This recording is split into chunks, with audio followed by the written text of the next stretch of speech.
Alors, fiche de cours sur la fonction exponentielle népérienne. Tout d'abord des généralités. Bon, ici la définition, ici à l'aspect de la courbe, la fonction de x. Et le point essentiel est marqué ici. Il faut retenir que le nombre de x, quelle que soit la valeur de ce qui est là-haut, que ce soit grand, petit, positif ou négatif, le nombre e de x est toujours positif, puisqu'on voit que cette courbe ici est uniquement au-dessus de l'axe des x. Tous les y sont positifs. Un petit paragraphe de culture générale. On parle souvent de croissance exponentielle. Donc croissance, ça veut dire que ça augmente, et exponentielle, ça veut dire que ça augmente très très faiblement au début du phénomène, et puis que tout à coup, la croissance devient extrêmement rapide et extrêmement forte. Puisque vous voyez, là, les valeurs augmentent très fortement. Ici, à 4, on est à 50, et à 5, on est déjà à 140. Et ensuite, ça ne cesse d'augmenter de manière extrêmement rapide. Donc il y a plus de nombreux phénomènes naturels qui, suivent ce type de croissance. Résoudre une équation avec une exponentielle. Ça c'est exactement comme pour les équations que nous avons résolues avec ln de x, soit dans le menu graphique, si on a la formule de la fonction, la courbe, etc., soit dans le menu de quoi. Donc vous avez un petit exemple ici, que nous allons refaire dans le menu équation, solver. Donc il y a une ancienne équation qui est écrite, on va l'effacer, et on tape l'équation exactement comme elle est écrite dans l'énoncé.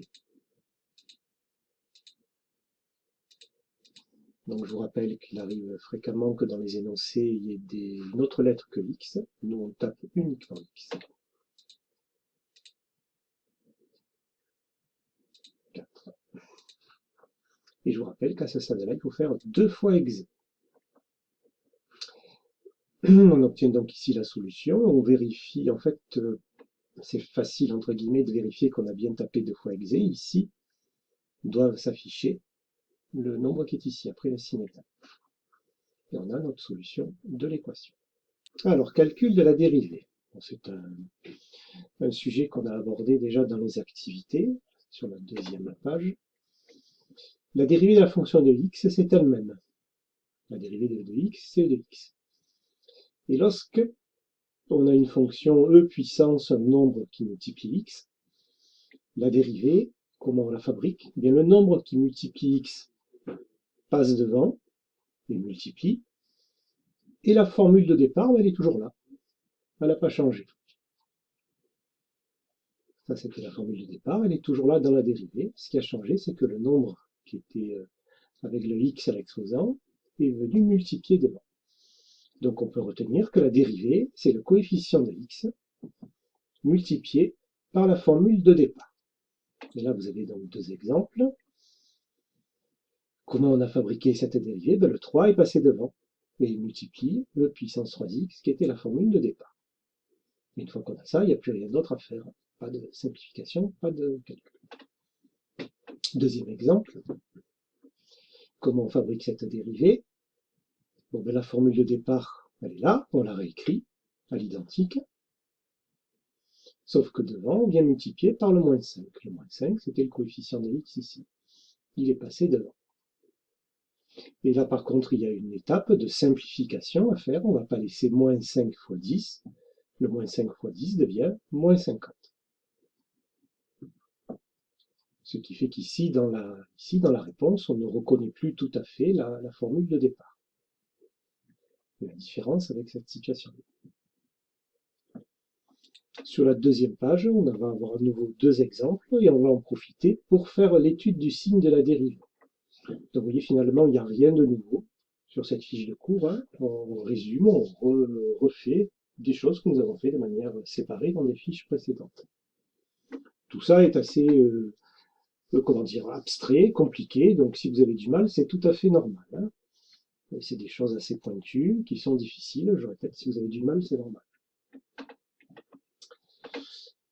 Donc ici, une fonction, qu'on calcule la dérivée, donc ici j'ai rappelé les 3 étapes essentielles. Première étape, je surligne en vert ici les fonctions de référence. Une fonction sans x, 15, et la fonction de puissance 3x. Je rappelle, les fonctions de référence, c'est celles qui sont dans les tableaux de dérivés, que vous devez connaître par cœur. Ensuite, la dérivée de 15, c'est 0, puisque c'est un nombre sans x. Et la dérivée, ici, le 3, hop, va passer devant. Il va multiplier le 7 qui est devant le puissance 3x. Et ensuite, on simplifie, le 0 disparaît, et moins 3 fois 7, ça fait moins 21. Et voilà notre dérivée. Étudier le signe de la dérivée. Donc l'objectif, c'est de dire ceci, cette formule-là, ce nombre qu'on va calculer, est-ce qu'il est positif, est-ce qu'il est négatif? Donc il y a quelques étapes à respecter. On commence dans la formule de la dérivée, il y aura toujours une exponentielle de quelque chose. Donc on commence toujours par dire que le nombre puissance x est positif. Par conséquent, le nombre e puissance 3x, puisqu'ici c'est 3x, c'est aussi positif, puisque quel que soit ce qui est écrit là-haut, c'est positif. Moins 21, le nombre qui est devant, c'est un nombre négatif. Par conséquent, moins 21, c'est négatif. E puissance 3x, c'est positif. Donc du moins fois du plus, ça fait du moins.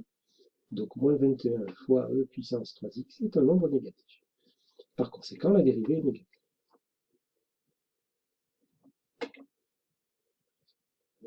Deuxième exemple. Je commence par repérer ma fonction de référence. Ma fonction de référence, c'est ça. Et le moins 36 n'est pas concerné puisqu'il multiplie la fonction de référence. Ce moins 36 ici, il joue le même rôle que le moins 7 ici. Ça n'a rien à voir avec le 15. Le 15, il était tout seul, entre guillemets. C'est pour ça que c'était une fonction de référence. Et qu'ensuite, sa dérivée est devenue 0. Le moins 36, lui, il n'est pas tout seul. Il est associé à cette fonction de référence. Donc, on le touche pas. Donc, première étape, j'ai repéré ma fonction de référence. Deuxième étape, je calcule la dérivée. J'écris la formule de la dérivée. Donc, tout ça, en fait, entre guillemets, ça ne change pas. Et le moins 1,5 vient multiplier devant. Moins 1,5 fois moins 36. Et enfin, je fais la simplification. Moins 1,5 fois moins 36, ça fait 54. Et là, donc, on a toujours l'exponentielle. Deuxième question, montrer que n' de t est strictement supérieur à 0. Donc là, on ne vous demande pas d'étudier le signe. On vous pose la question de manière un petit peu plus algébrique en utilisant ce symbole que vous devez connaître. Vous devez savoir que ça veut dire positif parce que strictement supérieur à 0. Et bien, on commence comme tout à l'heure. On indique que le nombre de x est toujours positif. Donc ça veut dire que ce nombre-là, même si ici il y a un moins, ce nombre-là, il est positif. Peu importe qu'ici il y ait un moins ou un plus.